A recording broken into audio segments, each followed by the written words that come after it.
In the dim dawn's light, an 87-year-old blind man shuffled down Maple Avenue, only to be ambushed by cruel teens. They mocked him, called him a useless blind man, then viciously shoved him, his head slamming into a pole, blood gushing. Their savage laughter rang out, filming his humiliation as he lay helpless. But they didn't know. This man was an unyielding warrior. Just 20 minutes later, the thunder of soldiers' boots shook the ground, and justice rose.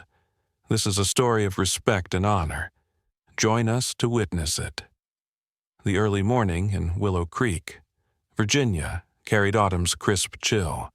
The first rays of sun pierced the oak canopy, illuminating Maple Avenue, where Walter Grayson, 87, groped his way forward. His iron cane tapped a steady rhythm on the sidewalk, each clack, clack, a pulse of resilience. His eyes, hidden behind black glasses, lost their sight in 1968, but his steps remained firm, heading to the Veterans Center, a place of warmth from old stories. Suddenly, shrill laughter shattered the calm. A group of 4 teens loitered near the street corner, wearing baseball jackets, caps backward, their smug grins curling with malice. "Look," the blind old man, one yelled, his voice dripping with scorn.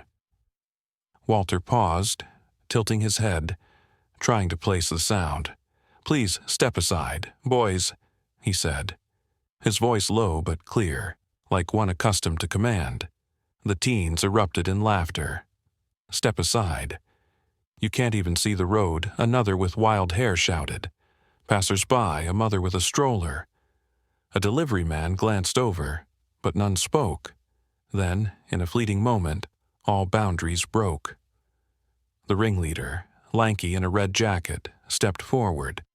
"Let me help you move faster," he snarled, and with a deliberate shoulder check, he shoved Walter hard.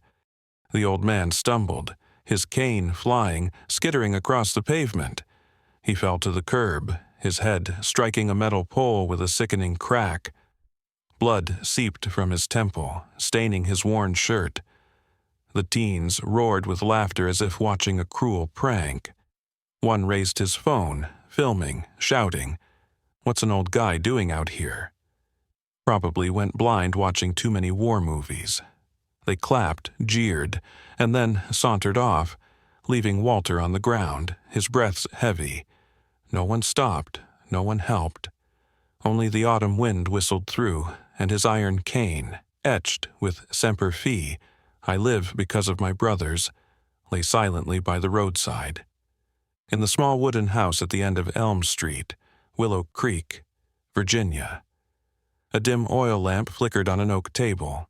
There, Walter Grayson, 87, lived alone, surrounded by relics of a fiery past. On the weathered wall, a black and white photo hung silently, a young Walter in his Marine uniform, standing with comrades in Vietnam. Beside it, a Purple Heart medal gleamed, a testament to scars that never faded. But Walter never spoke of them.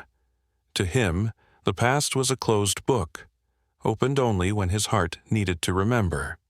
Walter lost his sight in 1968 when an explosion near a Vietnam base stole his eyes. Shrapnel tore into his body, yet he dragged 3 comrades from the brink of death. From then on, darkness became his companion but never his enemy. He learned to live with it, using an iron cane etched with Semper Fi. "I live because of my brothers to navigate." Those words weren't just a memory. They were a Marine's oath, always faithful, always steadfast, with no family and no children. Walter lived quietly in a house steeped in the scent of aged wood. Neighbors knew him as a gentle blind man, always smiling at children scampering by. But few understood that every morning. He forced himself to walk to the Veterans Center 2 blocks away, not for aid, not for pity. He went to listen to the stories of younger veterans, their laughter, and the pain they hid behind smiles. "I don't need eyes to see a person," he once said, his voice deep, like a river flowing through the years. Walter lived with a warrior's pride. He never bowed to hardship, be it darkness or age. His iron cane, etched with resolve, was a symbol of that will. Each step on Maple Avenue was a declaration he was still Walter Grayson, who'd faced artillery fire, and he wouldn't yield to injustice. This morning, when the teens shoved him down, jeering at the blood on his temple, he didn't cry out, but in the darkness of his blind eyes, an old flame smoldered, the flame of honor, never extinguished. He sat there, slumped against the pole, his trembling hand searching for his cane. Blood stained his shirt, but his face stayed calm as if waiting for something.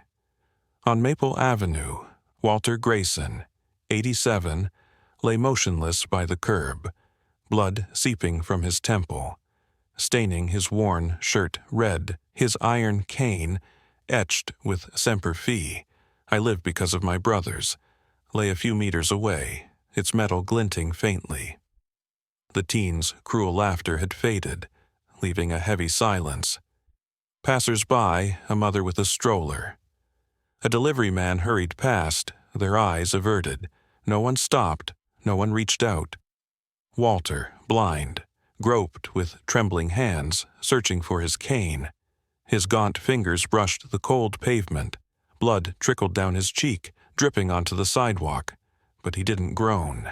His face, though etched with pain, stayed calm as if darkness had taught him to face any storm. Semper Fi, he whispered, his voice hoarse, a reminder to himself. But within another pain stabbed not from the fall, but from the indifference of those around him. A few steps away, 10-year-old Tommy stood frozen, his wide eyes burning with outrage. He'd seen it all, the teens' mockery, the brutal shove, the laughter like knives, clenching his fists. Tears fell silently. Why didn't anyone help him? He muttered, then turned, sprinting home, his sneakers pounding the pavement. He burst through the door, charging into the kitchen where his father, Sergeant Daniel Harper, read the paper. "Dad, you've got to do something," Tommy shouted, voice choked. They pushed a blind old man down, bloods all over his face, and no one helped Daniel. A Marine, serving at a nearby base, dropped the paper, his eyes turning steely. "Tell me, Tommy," he said, his voice low, taut as a wire. The boy recounted every detail, the old man with the iron cane, the teens in baseball jackets, their taunts about war movies. Daniel listened, his hand gripping the chair tight. When Tommy mentioned the cane's Semper Fi engraving, Daniel shot to his feet. "He's one of us," he said, his voice trembling with fury and respect, without hesitation. Daniel grabbed his phone, dialing the Marine base a few miles from town. A gruff voice answered. Daniel didn't mince words. "Sergeant Harper here," he said, his tone sharp as a blade. "One of ours was disrespected on Maple Avenue. Blind veteran, pushed down by punks, he's bleeding, no one helped. Send a team now." A pause, then a reply. "Understood." "Sergeant, orders dispatched." Walter Grayson, 87, leaned against the pole, dried blood crusting his temple, his iron cane, etched with Semper Fi. "I live because of my brothers," lay silent by the curb, a reminder of loyalty never faded. The autumn wind whistled through, sharp with cold, but the air grew heavy as the roar of engines echoed from afar. Just 20 minutes after Sergeant Daniel Harper's order, an olive-green military SUV screeched to a halt at the street corner. Doors flung open, and the steady thud of combat boots hit the ground. Rhythmic, powerful, like war drums. Lieutenant Colonel Jose Ramirez, a rugged man with close-cropped silver hair, stepped out first. His Marine uniform hugged his frame, medals glinting in the autumn sun. Behind him, 8 young Marines followed, each standing tall, their eyes razor-sharp. Ramirez knew Walter well. In 1968 in Vietnam, it was Walter who dragged him, then a rookie, from a barrage of shell fire, saving his life amid a hail of bullets. Now, hearing one of ours was disrespected, Ramirez didn't hesitate. He led the team, driven by gratitude and reverence. They found Walter still seated, his breaths shallow but his posture defiant. Ramirez knelt, gently touching his shoulder. "Gunnery Sergeant Grayson," he said, his voice low but resonant. "We're here now." He signaled, and 2 young Marines stepped forward. One wiped the blood from Walter's temple with a clean cloth, and the other retrieved the iron cane, placing it in his hands. Walter gripped it, his trembling fingers tracing the Semper Fi engraving.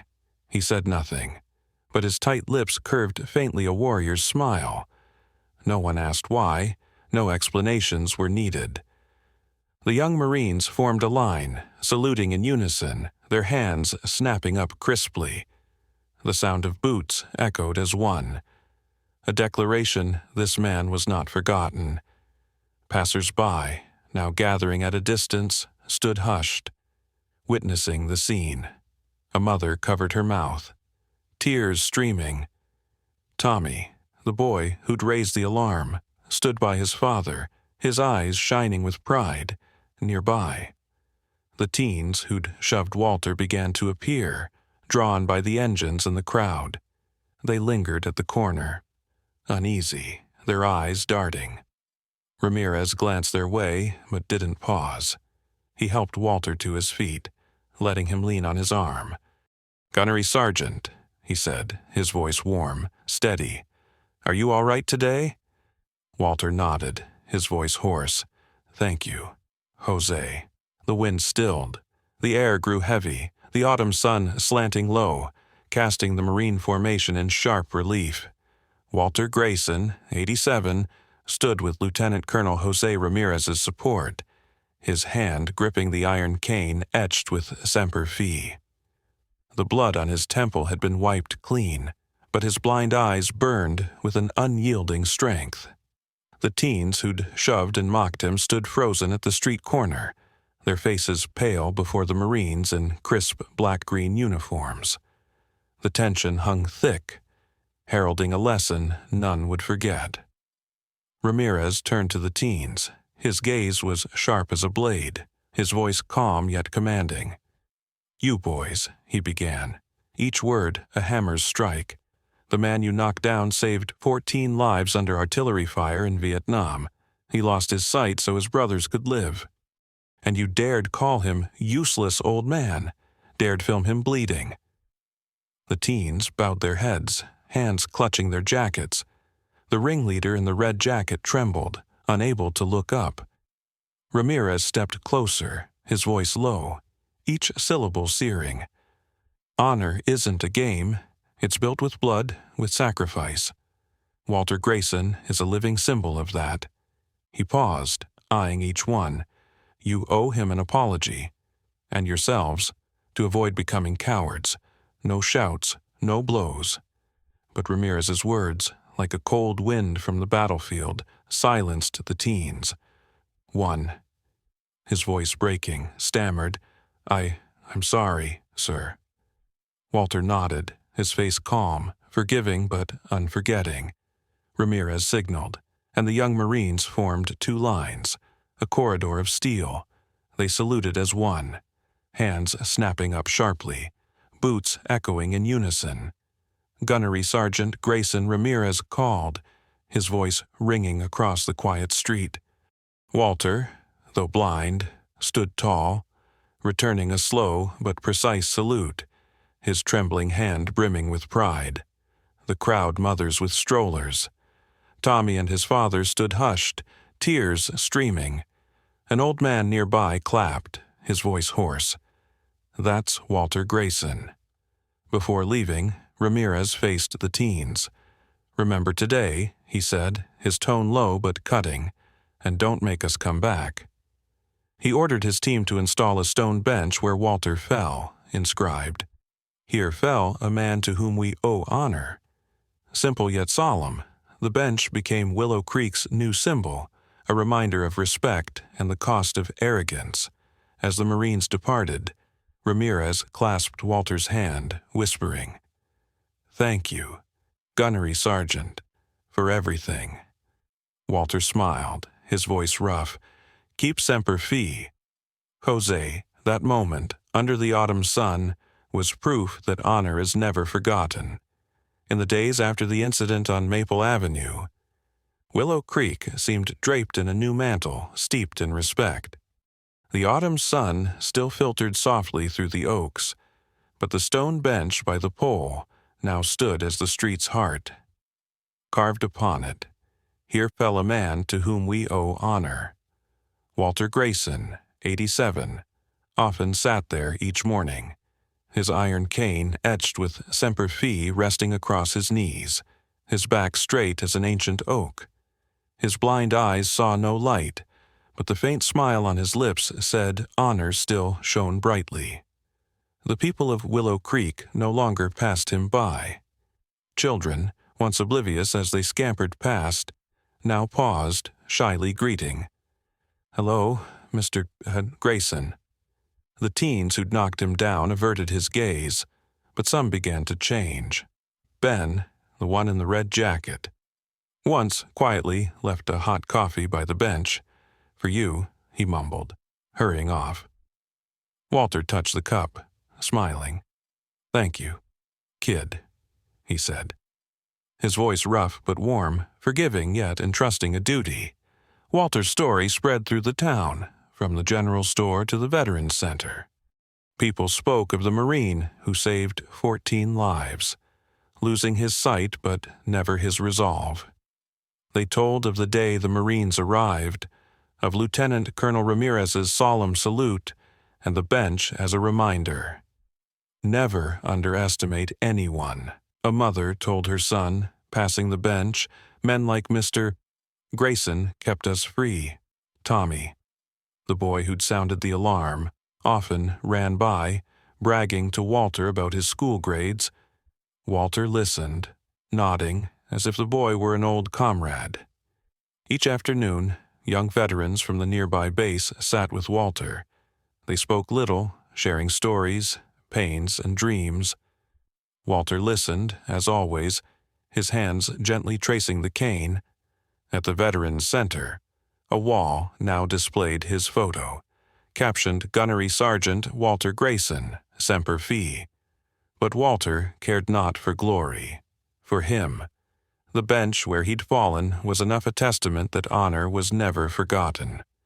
On the bench's armrest, a small braille plaque was added, "When eyes close, the heart still holds honor's light." Each time Walter's fingers brushed it, they lingered, feeling the pulse of wartime years, of comrades, of Willow Creek where he'd won a final victory. Not with bullets, but with respect. And under the autumn sun, a message echoed. Honor lies not in the eyes but in the heart. Cherish the quiet ones, for they may be the light guiding a generation. The story of Walter Grayson. Willow Creek's unyielding Marine is a flame of honor, never extinguished. Though his eyes closed, his heart lit up a town, reminding us to cherish those who silently sacrifice.